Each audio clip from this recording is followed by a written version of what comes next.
Okay mga kababayan, Chris Ulo po at welcome back po ulit dito sa ating YouTube channel. Okay mga kababayan, pag-usapan ho natin itong si Digong na hanggang ngayon ay andyan pa ho sa Dahig, Netherlands, dyan ho sa ICC Court. Ito hong si Secretary Boying Rimulya ho ng DOJ. Ito ho Itong anak ni Digong na bunso na maraming tato. Nakakala mo sino ba yun sa pelikula dati ni Robin? Yung meron siyang isang parang programa sa GMA7. Parang Joaquim Bordado. Ito parang Joaquim Bordada. At itong si Boy Tapang, si Baste Duterte na puro salita na binantaan ho na sasampalin si General Torre. Pero nung nagkita sila, wala namang ginawa. At ito ho si Pulong. Kilala niyo naman si Pulong. Si 51 million ba? Pag-usapan natin mga kababayan kasi ho, naalala nyo, ito ho si Attorney Turon. Si Attorney Turion. Abogado rin ho, attorney ho rin ho ito ni Kibuloy. Na kung saan, habang nagkakaroon ng komosyon, habang nagkakaroon ng negosasyon, nung nasa airport sila, isaserba ng warrant ni General Torre, si Digong na kasama ang Interpol. Na habang tumatagal doon, pinatatagal nga nila ng kampo ng mga Duterte. Yung, kumbaga, nag-aano sila doon na delaying tactics. Para habang nagtatagal sila doon, lalabas na yung pinailho na petition ni Atty. Torion sa Korte Suprema na kung saan, wag hayaang mailabas si Digong sa ibang bansa. Wag hayaan si Digong mailabas ng Pilipinas, madala sa ICC, sa Dahig, Netherlands, dahil wala na raw jurisdiction din ng ICC.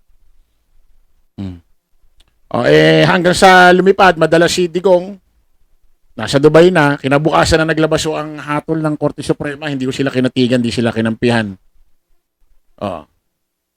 Ngayon, nung nasa Dahig, Netherlands na, ICC Court itong si Digong, ito naman kanyang anak na tatlo, Kitty Duterte, Baste Duterte, at si Paulo Duterte, may pinalhong petition, ano bang pangalan nun? Na kung saan, pabalikin dito yung tatay niya. Hindi ba kinahawa sa tatay niya? Gusto niyo ganun-ganon? Hindi ba kinahawa? Gusto niyo mag-back and forth si Digong? Hayaan nyo na si Digong doon. Gusto nga ng asawa niya. Sana rin, patay na daw doon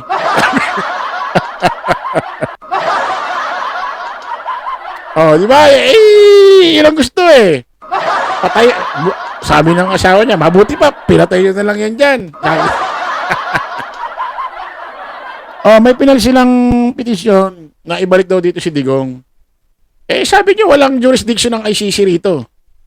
Bakit kikilalanin ng ICC yung ilalabas ng Korte Suprema? Paano kung halimbawa, sa mga susunod na araw, maglabas ng Korte Suprema, kinampihan kayo, kinutigan kayo. Sabihin, sige, dalhin nyo, Pilipinas. BBM, ibalik nyo rito si Digong. Paano kung pilosopuhin kayo ng Dahig or ICC? Bakit? Wala naman kaming jurisdiction dyan, Bakit namin susundin yung order ng Korte Suprema ng Pilipinas? Wala naman kaming jurisdiction dyan. Diba? Pakinggan nyo itong balitang ito. Bago dito kay Sek Boying.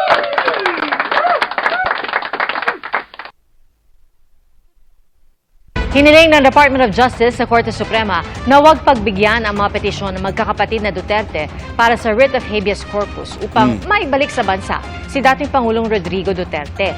Ang DOJ ang nagsisilbing abogado ng gobyerno sa petisyon matapos ang pagtanggi ng Solicitor General.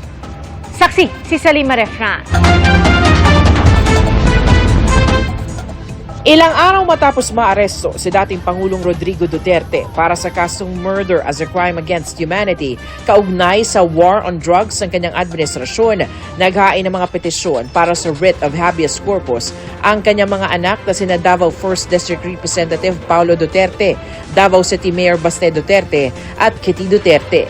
Hiling nila ibalik sa Pilipinas ang kanilang ama at maglabas ang Korte Suprema ng temporary restraining order para itigil ang kooperasyon sa international Ibalik, grabe naman kayo, di pa nakaka 1 year. Di ba?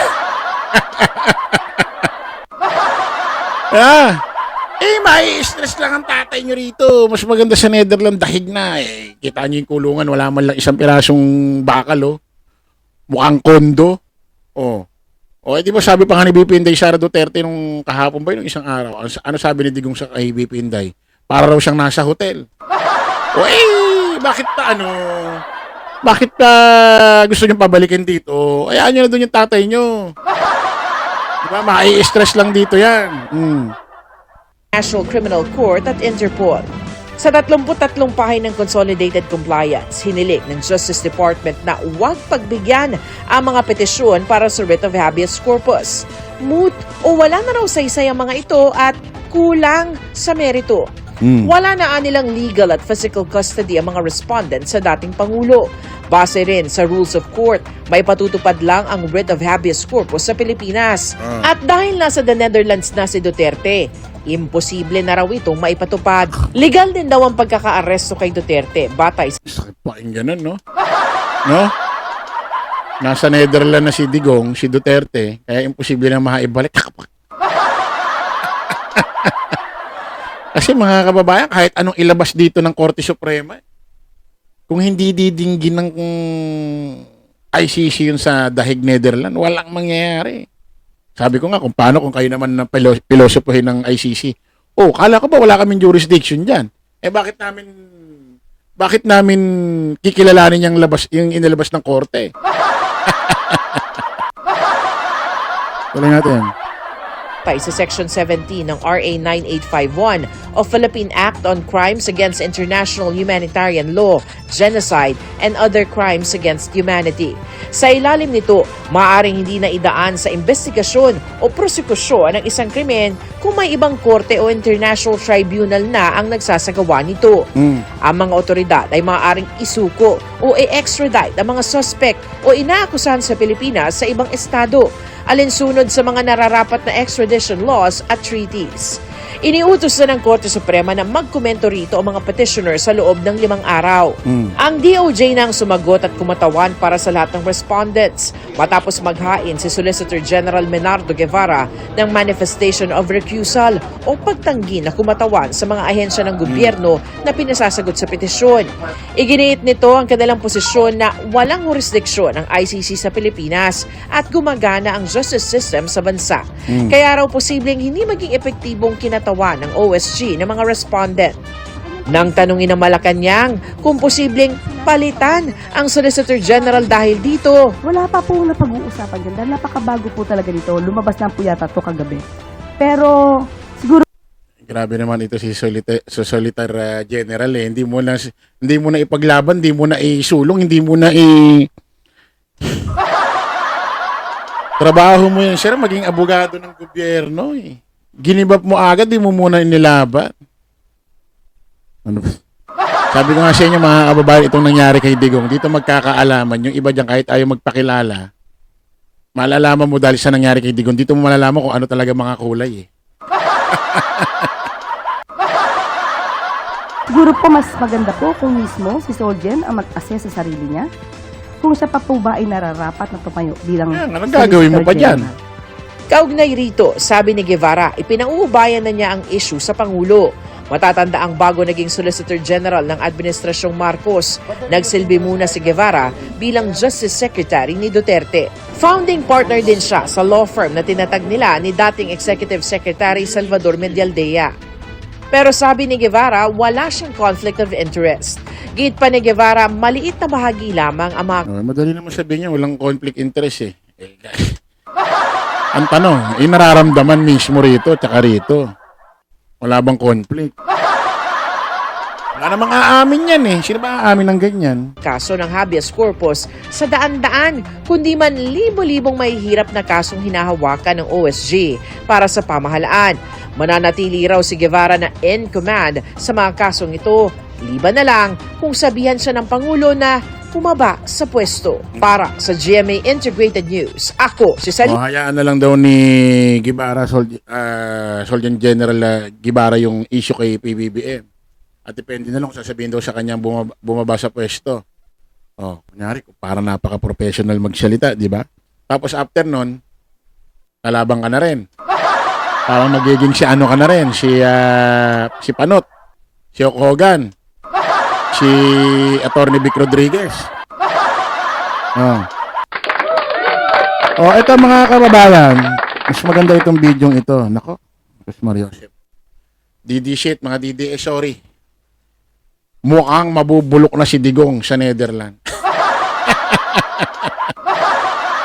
Mukhang doon na mabubulok si Digong sa Netherlands, sa dahig. Dito sa ICC. Hindi naman literal na bulok. Kumbaga ibig sabihin, magtatagal. Bakit kanyo? Pakinggan nyo mga kababayan.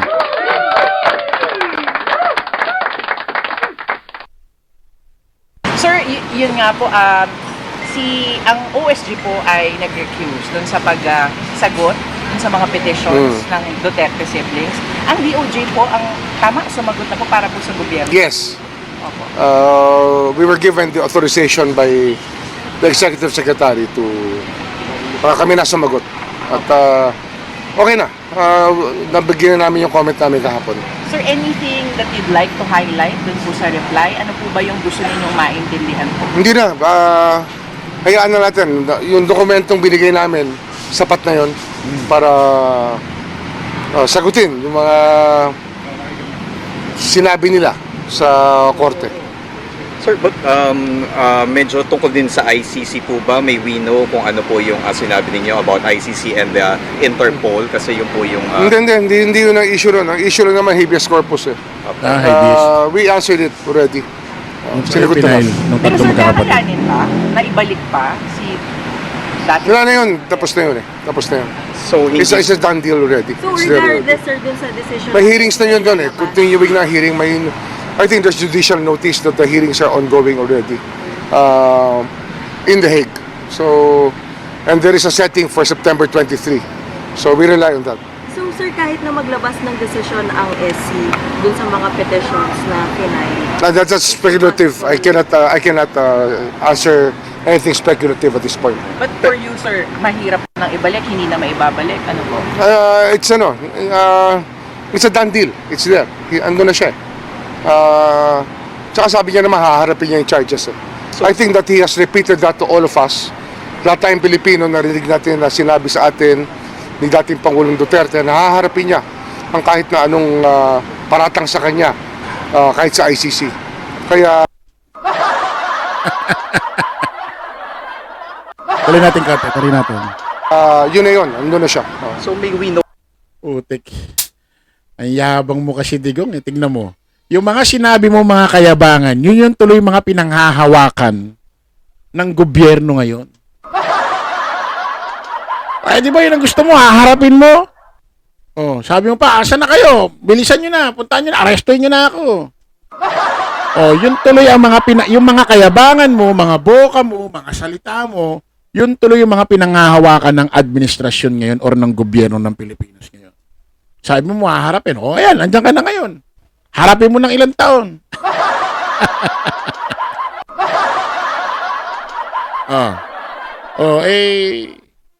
Ando na daw yan. Mukhang mahihirapan na maibalik dito kahit maglabas ng Korte Suprema.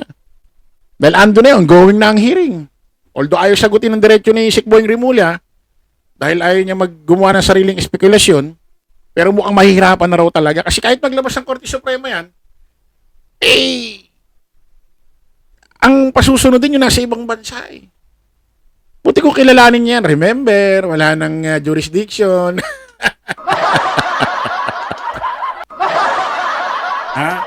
Baka biglang may jurisdiction pa. May jurisdiction. Kaya kilalanin yung labas ng Korte Suprema. Ibalik si Tatay Digo. Nako, DDS. Paano to? Ha? Paano to? Parang kailan lang. Si Digong nasa Hong Kong, mura dito, mura doon. Ngayon, nasa ICC court na. Ay, nako.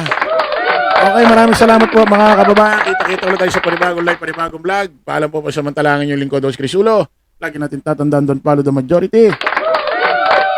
Follow the right. Maraming salamat. Kita-kits mo tayo ulit. Bye-bye.